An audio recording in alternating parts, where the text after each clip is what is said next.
Hello বন্ধুরা, kitchen with নার্গিসের চ্যানেলে আপনাদের সবাইকে স্বাগত। আজ আমি রান্না করব মিক্সড ভেজ। তার জন্য আমি আদা, রসুন, পেঁয়াজ আর 2টো টমেটো পেস্ট করে রেখেছিলাম। সেটা আমি তেলে ভালো করে ভেজে নিলাম।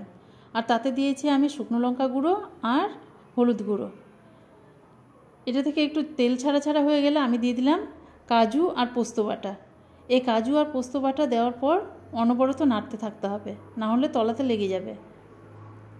এরকম একটু তেল ছাড়া ছাড়া হয়ে গেলে আমি দিয়ে দিব টক দই।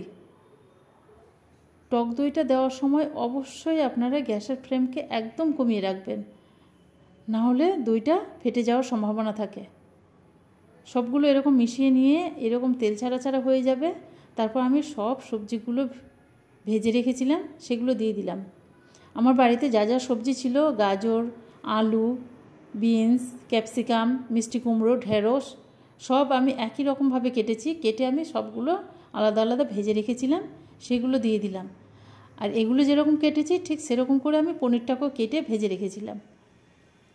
এই যে একই রকম করে আমার কাটা আছে পনিরগুলো। কেটে আমি ভালো করে মিশিয়ে নেব।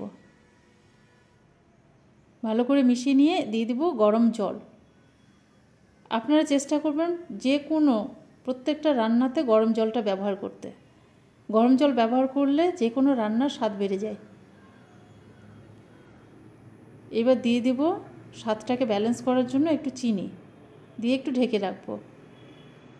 এই যে তেল ছেড়ে দিয়েছে, আমার রান্না মোটামুটি কমপ্লিট।